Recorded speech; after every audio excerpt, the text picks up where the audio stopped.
What's up, guys? ThreadTension here. Imagine yourself surviving a terrifying medical emergency, only to find out your own flesh and blood use that vulnerability to try and have your children taken away by the state. Today's story from Reddit dives into a holiday betrayal so deep it exposes the dark, twisted psychology of family jealousy and projection. The title is, "My sister called CPS on my husband, and now the case has been closed. I have no idea how to confront her." OP. My sister and I have always been close. Every year she spends Christmas Eve sleeping over with her 31-year-old fiancé and helps us get toys from Santa built and set up for Christmas morning. We call ourselves Santa's helpers and have a lot of fun with it. This year, she spent the night and saw my husband and father disciplining our 13-year-old son. Our son is now a teenager and likes to ignore us when we ask him to do something. Pretend he doesn't know how to do something incredibly simple, slam doors, general teenager sassy behavior. His teachers at school notice it as well, so it's something we're working on at home. Our discipline style is somewhere between tough love and talk it out. Every time a conflict at home arises, my son does the argue and flip out, then run upstairs and slam the door thing. My husband will wait 10 minutes and go upstairs and have a heartfelt, meaningful dialogue with him. This happened on Christmas Eve. He told his 3-year-old sister Santa wasn't real, and we both immediately told him that wasn't okay, and he started arguing with us. It led to the same typical back and forth. The difference was, my sister and her fiancé were present. Neither of them said anything and went about our usual Christmas Eve routine. Everything seemed fine, our son apologized, and went to bed. Pop, pop, pop, pop, pop, pop. This sounds like incredibly healthy, functional parenting. Teenagers push boundaries. That's literally their psychological job description. Waiting 10 minutes for the nervous system to regulate before having a calm discussion is top-tier parenting. But when you have an audience, especially family members who don't have kids of their own, standard discipline can easily be misinterpreted or, as we're about to see, completely weaponized. OP. Upon his return to school after break, a CPS worker showed up and pulled him out of class to interview him about how his parents treat him.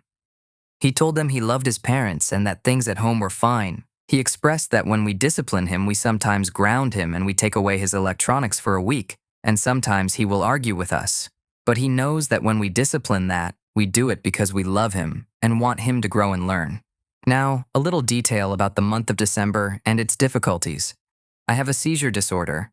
I have not had a seizure in 10 years, and in the month of December, out of nowhere, I had 3 back-to-back. I was sitting at my neurologist's office preparing for a sleep study when I get a call that goes to voicemail from that same CPS worker saying the next day she would be coming to our house to interview us and our 3-year-old. I immediately shared the number and voicemail to my husband and told him to call her back immediately because I couldn't. So the very next day, after an exhausting round of seizure tests, she came over. Imagine dealing with sudden, back-to-back neurological trauma after a decade of being clear, and then getting a call that the state is investigating your family. The stress alone is enough to trigger more medical emergencies. But notice what the 13-year-old did. He completely validated his parents' healthy discipline style to the social worker. Now let's see what the actual accusations were, because this is where the psychology gets really twisted. OP. When she arrived the next day, we got a better picture of the accusations she made against us. She claimed my husband was an alcoholic with anger issues. She claimed we were starving our 3 children and had no food in the house. To answer the first accusation, it was Christmas Eve. All of our family was there, drinking eggnog or wine. No one in the house got sloshed except my sister, who drank an entire 18-pack of beer to herself that night. We do not have a drinking problem. It was a holiday with family and a delicious meal I spent all day preparing. My husband does not have anger problems whatsoever. We were upset at what our son said to his sister, but not in any way that would justify saying anyone in this house has anger issues. My dad and my husband pulled our son aside to talk to him about it. I really don't understand this one. To answer accusation 2, as the CPS worker toured our house, we showed her our pantry, fridge, and freezer. She literally laughed out loud and said, "There's enough food here to feed everyone in this house for 3 months." We are absolutely not starving our kids at all, and that was obvious right away. When the CPS worker was packing up to leave, she stated, I'm grateful to be handling a case in a functional home with happy, healthy kids. Usually it's quite the opposite. Today, she called us back and is closing the case by the end of today. She does not believe any further action is needed and our risk score is low. This is pure psychological projection. The sister drank an 18-pack of beer on Christmas Eve, but accuses the husband of being the alcoholic. And the food accusation? The sister is heavily projecting her own extreme dietary judgments onto them, but the absolute worst part is the timing. Doing this while her sister is having severe medical issues and can't even drive for 6 months is a calculated, malicious strike. OP. Upon talking to my parents and brother, all agree this was for sure my sister, based on talking with her themselves, though she has not outright admitted it. All agree this was the last thing my family needed while dealing with my health issues and restructuring our lives and schedules around the reality that I can't drive for 6 months, so I can't work. My husband and I see this as a major betrayal. I'm still reeling from the reality that a family member I've always been so close with and trusted would make such an impulsive, dishonest, and quite frankly, cruel decision like this. I have spent weeks trying to figure out how to confront her, as she has not fully admitted to doing this, but has heavily implied it to everyone who's spoken to her. She went from being overly communicative the day of this interview, demanding I call her and tell her how it went, and in general blowing up my phone, to being silent and not speaking to me for weeks after I told her it went fine. I believe she knows I assume she did this. I want to have a conversation with her, but I do not know how to do it. I feel betrayed by my sister and incredibly hurt. I do not want to react emotionally, but I do want her to know this was wrong. The shift from blowing up the phone to absolute dead silence is behavioral confirmation of guilt. She was fishing for information to see if her sabotage worked. When the OP told her it was fine and the case was closed, the sister panicked and went into hiding. But it goes so much deeper than just judging pantry food. Let's look at the comment section, where people started putting the pieces of this toxic puzzle together. Commenter 1. I don't know how or if I would confront her. Where are your parents in this? Why aren't they giving her hell? But for sure, she would never be welcomed into my home again, and her relationship with my children would be completely over. And I mean completely. No calls, no texts, no visits, no interactions, no visiting with her at the parents, nothing. You don't threaten my family and then have a relationship with them. I would be done. Personally, I think you should be done because you need to know that you can never, ever trust her again. Ever. OP. My parents aren't giving her hell yet because they've been trying to information gather from her while she's gone silent on me. I definitely plan to go no contact for a while. The sad part is, she's been progressively unstable and getting worse over the years. I feel like I've lost my sister. This feels like a betrayal. I'm not sure she can come back from without a lot of work on her end, and not anytime soon. I want to confront her and let her know that I know this was her, that she put my kids at serious risk making baseless accusations, and that she will not be welcome at my son's birthday next week, and that she will not be welcome here for a long time. Commenter 2. How did you find out it was her? CPS isn't allowed to tell you who reported you. I'm not judging, and I think you need to go no contact immediately, and don't even stress yourself about confrontation. Don't work yourself up over trash. I'm just very curious how you know it was her. OP. My parents and my brother each individually got a hold of her just to talk about the situation and see what she would say, and the way that she was responding made it sound like she felt justified in the actions of whoever must have done this.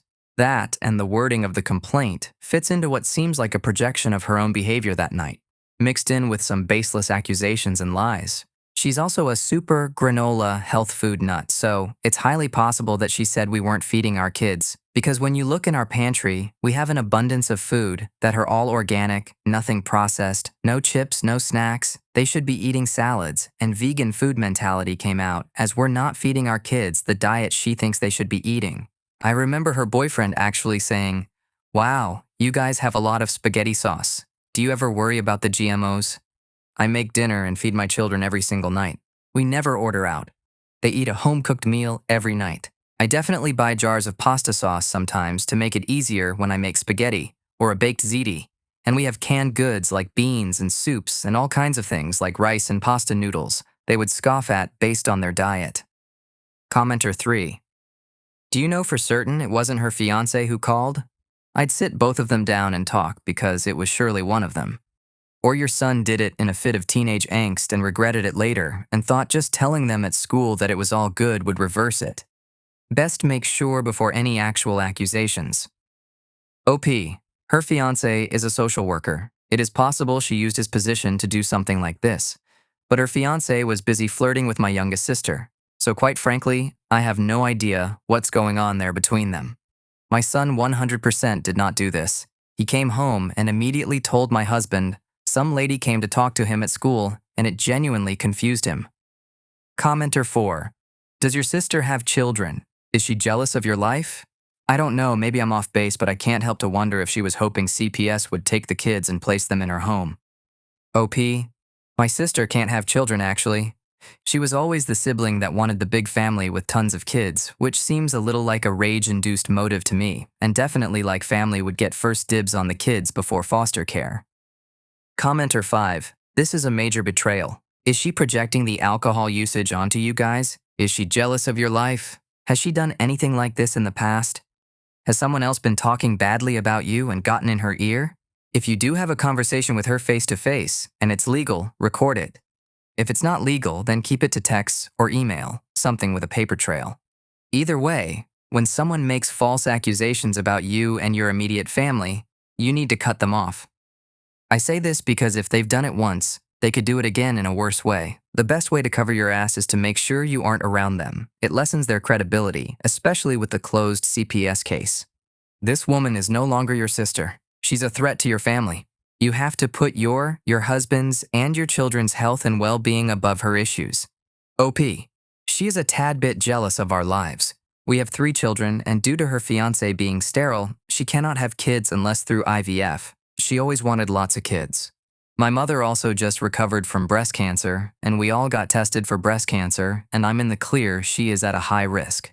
That happened over the summer. I think her drinking has gotten more out of control in the time that she's been coping with that information.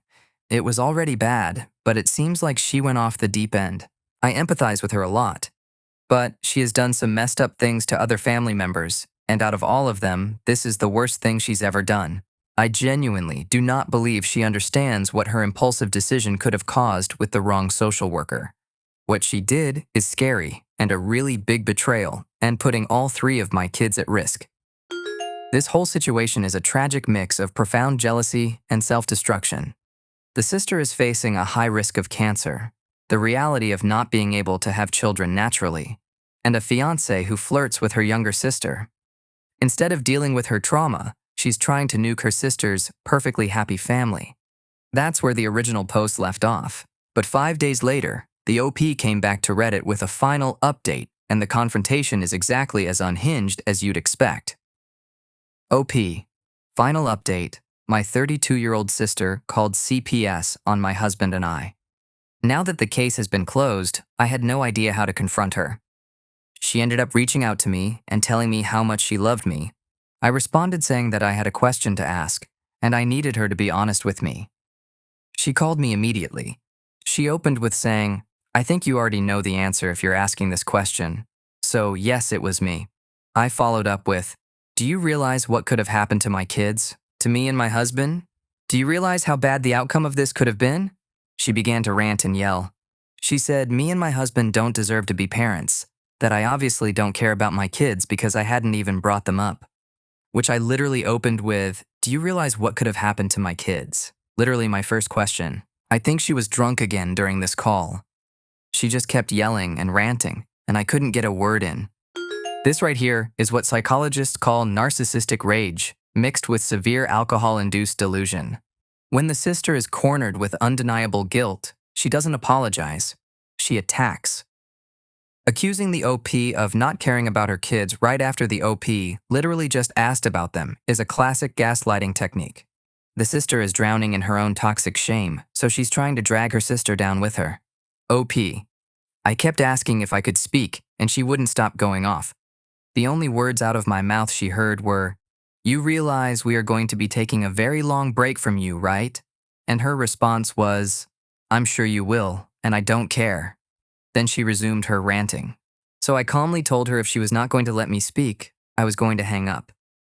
At this point, her ranting was incoherent. Something about how she cares more about my kids than anyone. Obviously, not if you think what you did was okay. And think that showing my kids you care about them means putting them at risk and ensuring that they are also losing a family member as a result of her actions. I once again calmly stated that I was going to hang up if she wouldn't let me speak. Unfortunately, that's where this phone call ended. I hung up and blocked her immediately and then called our father. I told him the way she was behaving on the phone sounded like she was incredibly unstable and either drunk, having a manic episode, or both, and that he should call her just to try to calm her down and get through to her. Notice how the OP stays completely regulated while her sister spirals totally out of control. Setting a firm boundary, like saying, I am going to hang up if you don't let me speak, and then actually following through is the only way to handle someone in a manic, abusive state like this. But the emotional toll here is massive. This isn't just an argument. This is the OP watching her sibling relationship die in real time. OP. I am devastated and still reeling from this. I knew it was her, but I really wanted the slim chance it wasn't to be true, even if I knew it was impossible. Hearing her say it sent chills down my spine. She said it so indignantly and like she was proud of her actions, and then devolved into unhinged ranting. Last night, I officially lost my sister. I will be going no contact from here on out, but my heart is broken. My dad clearly didn't want to believe it was her either, because I heard his tone change instantly when I said she had admitted it. My dad sounded like he was on the verge of tears, and quite frankly, I don't blame him. She just caused a massive rift in our family. I didn't even get to bring up the accusations. I really would have loved to ask her where the hell she came up with the idea that we are starving our kids and have no food in the house. She has never left our house hungry, and our kids have never gone hungry. I also would have loved to ask her about the drunken anger issues thing, because it was clear and on display on the phone last night. She is the one drunk and angry, not my husband. This is my final update. I have no idea how I feel today, besides heartbroken and numb. It's heartbreaking, but the OP achieved complete clarity. The sister's accusations to Child Protective Services were literally just a confession of her own demons. She accused the husband of being a drunken rage monster, yet she's the one drunkenly screaming on the phone. This is the tragic reality of dealing with a deeply unwell family member. Let's look at how the community reacted to this final fallout. Commenter 6. Of course, I don't know your family or the situation in full, but I imagine this feels like a betrayal in some ways. Did you get her admission on recording, or do you have a record of it? I know some states have laws allowing false reports of child abuse to be prosecuted if they were made with provable malice. OP. I did. Thank God you can record iPhone phone calls. I'm not sure if it's admissible in court, though. Washington has very strict rules on recordings being used in legal action when the recording was taken without the other party's knowledge. This definitely feels like a betrayal. She sees my kids maybe 3 to 4 times a year and is simply not around enough to even make accusations like this, or have enough information about our daily lives to have any room to speak. She does not understand how serious this is. Commenter 7. Info. Have you called your sister's fiancé to see what's going on? OP. No. I received confirmation from my sister herself. She is now blocked, and I won't be calling her fiancé. I'm unfortunately also running into the new issue of certain family members still wanting me to invite her to gatherings, and they don't agree with what she did, but she's still my sister, and I should move on, which is not happening anytime soon. And there it is, the classic toxic family dynamic. Psychologists call this the boat rocker phenomenon. The sister is violently rocking the boat, but instead of the family holding her accountable, they want the OP to just absorb the abuse to keep the peace. They are demanding compliance under the guise of family. Good on the OP for holding the line and protecting her peace. But if you thought that family betrayal was insane, you won't believe what happens in our next story. Imagine trying to study for your biggest college exams, only to hear the walls of your happy home literally crumbling around you. This next post from True Off My Chest dives into the devastating moment a son overhears a secret that shatters his family, and the twisted psychology of betrayal during a medical crisis. The title is, I overheard my parents fighting over something heartbreaking, and I can't unhear it. OP. I'm an 18-year-old guy and currently trying to prepare for my college exams, but there's been a lot going on at home that's made it really hard to concentrate or even think straight. A few nights ago, while I was studying in my room, I suddenly heard my parents arguing. It wasn't a small fight. It felt serious. From what I could make out, my dad confronted my mom about staying up late at night and apparently talking to someone else. I don't know all the details, but I overheard something about her sending pictures and the other person sending her money. It hit me like a brick. I had no idea anything like this was going on. Let's hit pause right here. Discovering your parents are flawed is a universal coming-of-age trauma, but finding out about a financial and emotional affair through the walls, that triggers a literal fight-or-flight response. The secrecy makes it so much worse, because now this 18-year-old is dragging around a massive burden he was never meant to hold. But just wait until you hear his mom's justification. It completely twists the caretaker dynamic. OP, my mom broke down crying and admitted she was in the wrong. She said she was feeling lonely. Just to give some background, she had a kidney transplant recently and had to stay isolated for 6 months at my uncle's house during recovery. It's a big place, and while she wasn't physically alone, my grandma, aunt, and cousins were there, I guess she still felt emotionally isolated. But the thing is, my parents weren't in a toxic relationship or anything. They were happy, really. They had their little arguments like any couple, but overall, they've always been loving toward each other and to me. That's what makes this so hard to believe. And honestly, I just feel so bad for my dad. He's been nothing but supportive. He took time off work to be with her at the hospital, worked remotely so he could take care of her, and has been doing everything he could to keep the family running smoothly. He didn't deserve this. He's always tried to be strong for us, and now I can hear that strength breaking. Okay, so this is a classic case of cognitive dissonance. The mom's claiming she was lonely in a house packed with relatives, all while her husband was literally working from home to keep her alive and pay the bills. Psychologically, when people survive a major medical trauma like a transplant, they sometimes chase this reckless external validation just to feel alive or desirable again. But by accepting money and sending pictures, she didn't just cross a boundary, she actively exploited her recovery period. The dad's strength is breaking because his ultimate sacrifice as a provider and caretaker was met with ultimate betrayal. OP. Since that night, the arguments haven't stopped. They don't tell me anything directly. I'm just hearing fragments through the walls. Sometimes my mom says things like, "If I leave, I won't come back." That really scares me. I don't know how to deal with all of this. I'm not trying to blame anyone. I know I don't have the full story, but it's all just too much right now. I feel like crying all the time, and the stress is killing my focus. I've kept this to myself until now, but I needed to let it out somewhere. How do I cope with this emotionally? I feel like I'm carrying the weight of something I was never supposed to hear. The mom threatening to leave and never come back is such a textbook manipulation tactic. Instead of just taking full accountability, she's weaponizing abandonment to regain control of the argument. And the collateral damage here? Her son's mental health. Let's look at what the community had to say. Commenter 1. Sit your parents down and tell them what you've written here. It might help them to solve this issue one way or the other. If you don't feel you could tell them, then write them a letter. Not an email, but a real letter on real paper. There is something more serious about an actual letter than just an email. I'm sorry you're dealing with this, and I wish you all well. OP. Yes, I'll try to talk to my dad. Thank you so much to everyone for taking time out to help me out. OP. Yeah. English isn't my first language, and I wasn't able to tell my situation properly, so I had to use AI. Commenter 2. You should let your parents know you can hear them and you're worried. They need to be working this stuff through out of earshot and not stressing you out. I'm sorry, bud, this is hard. Relationships are super complicated, and you really only know what they've allowed you to see so far. Good luck with your exams. The fact that he used an AI to translate his pain doesn't make the pain any less real. It just shows how desperate he was to be heard. He's trapped in a war zone he didn't ask for. But the story doesn't end here. Almost 1 year later, we finally got an update. OP. This is an update to my previous post. I still don't know the full picture, but this is what's happened since then. I'm 19 years old now, and it's almost been 1 year since that incident. At first, things seemed to get better, and then they fell off again. After the incident, my dad was angry. My mother was sorry and ashamed of everything that had happened. She asked my dad not to tell her side of the family anything.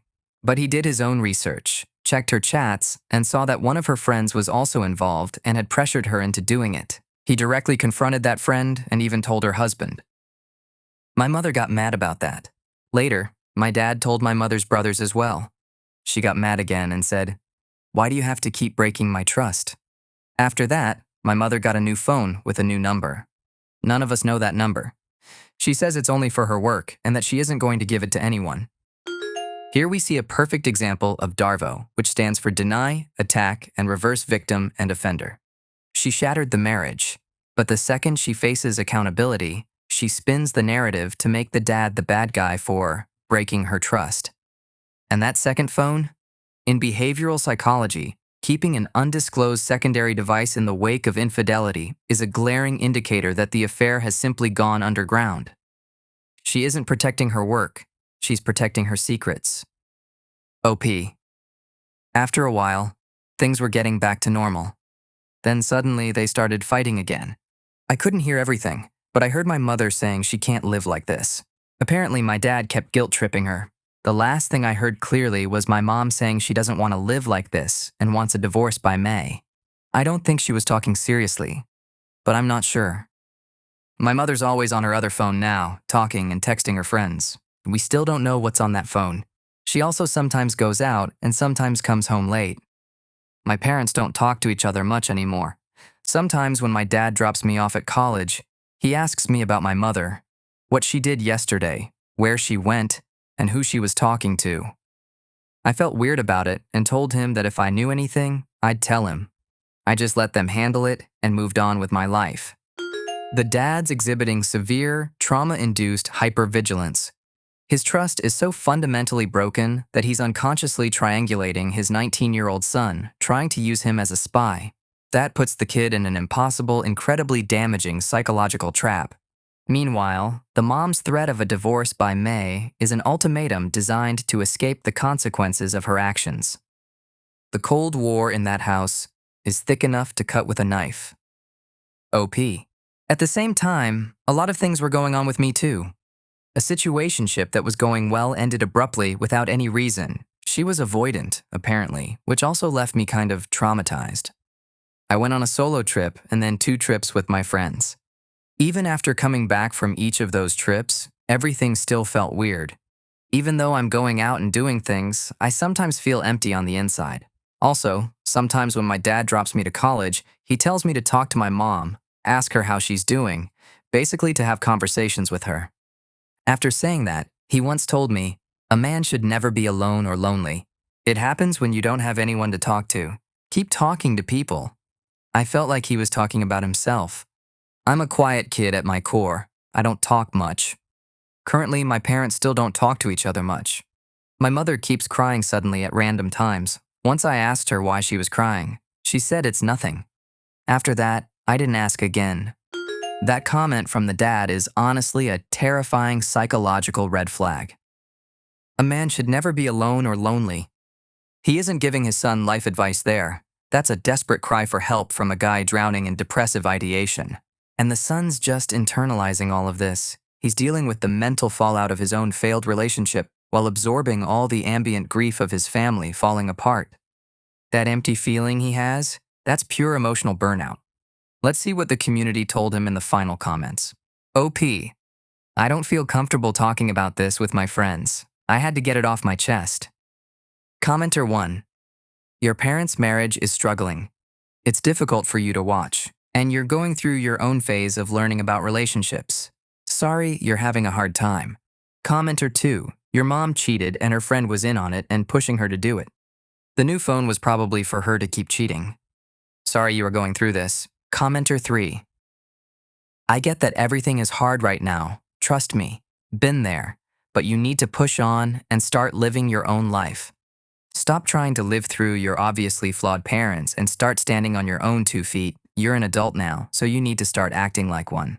Now, from reading both the last post and this one, I can surmise that what I think is going on is that your mother had a medical incident and needed to be isolated for a period of time. Although this seems kind of suspicious without knowing all of the details, and in that time she became lonely and cheated on your father, tale as old as time. This obviously caused your father to be depressed and paranoid, which is valid, and now he is keeping a far tighter leash on what she can and can't do. Essentially, he became her jailer, and now she is feeling suffocated, and that's why she has a phone. Frankly, I get why he feels the way he does, and his feelings are likely completely valid. However, this isn't a great way to live for either of them, and they probably do need to look at separation if he can't get over her betrayal. Secondary to this, it sounds as though he may have depression or suicide ideation, so I would probably try to be there to support him and listen if he needs it. And if he seems gloomy, maybe reach out to some mental health support in your area. I don't have any resources, sorry, because this comment really struck me as a cry for help. A man should never be alone or lonely. It happens when you do not have anyone to talk to.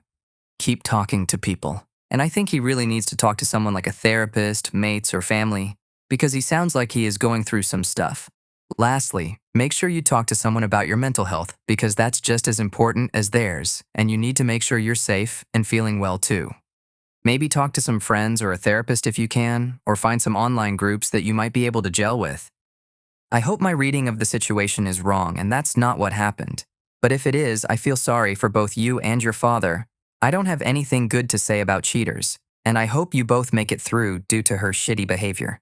Good luck. This whole situation proves that infidelity doesn't just ruin a marriage, it destroys the entire family ecosystem. The mom's desperate need for attention turned the dad into a paranoid warden, and the son into a silent victim carrying all their unspoken trauma. Let this be a reminder to check on your quiet friends and never let a secret eat you alive from the inside out. Drop a sub if you made it this far, and I'll catch you in the next episode of ThreadTension.